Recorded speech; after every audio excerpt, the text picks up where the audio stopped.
Hello guys! For today's video, ayan, gumawa ako ng blow-away cake for the first time. At akala ko magiging fail itong cake na ginawa ko. Ayan, successful! Ayan, samahan niyo ako kung paano gawin ito. Ayan, slow mo muna natin para kitang-kita niya. Charot! Itong glitters na ito ay edible glitters yung gamit ko. Siyempre, unang-una, humanap tayo ng picture na ganito. Sa Pinterest ko ata nakuha to. At saka, sinearch ko lang Victor glowing cake. Ganun ata ni-search ko.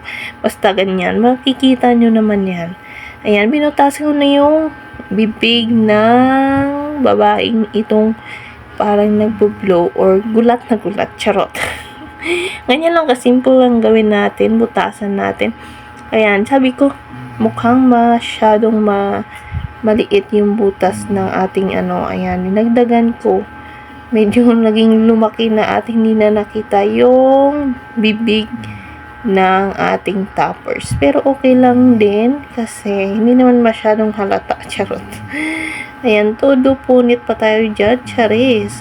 Ayan, nilagay ko ng glue stick para dumikit yung sa gusto na paglagyan natin na glittering na edible.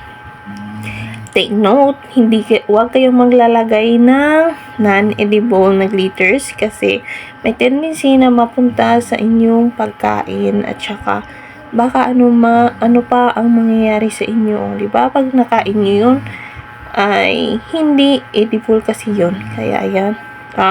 Kung gusto nyo bumili ng edible glitters, mag-order lang kayo sa online, makahanap din ganyan. At saka, tinapalan ko na yung binutasan ko para maipasok ko to. Oh, pinasok. Charis.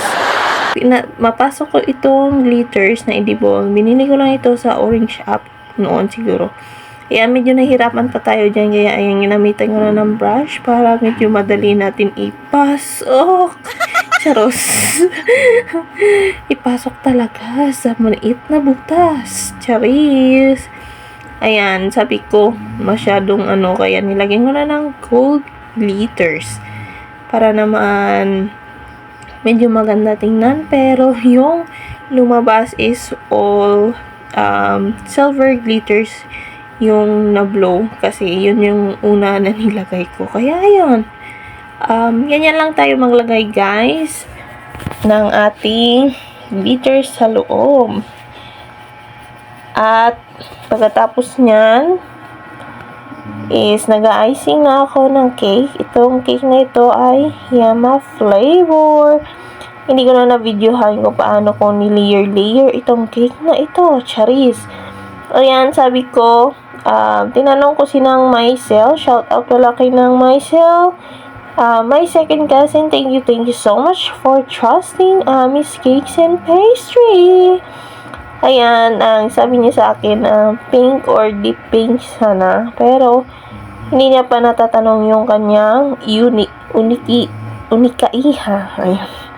Na-pronounce din natin ng tama. Kaya yan, minutasin ko na sa gitna. Charis. Bago nyo binataasan yan, gumamit kayo ng sago straw na hindi ginagamit. At yun yung gagamitin nyo para hindi masira yung cake. Kasi itong nilagay ko sa my toppers is tinakpan ko na yung butas para hindi mapasok yung cake doon or any substances. Charot! Napapa-English tayo dito. Ayan. Ganyan lang kasimple, guys. Wala namang reference, pero ako ay decided to gumawa ng ganito kasi for the first time, in fairness, walang failed dito. Hindi natin na-try yan.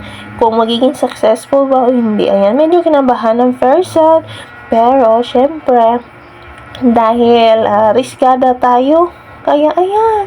Thank you so much for watching. Love you all, Mama Kiss. Love you. Bye. Mama.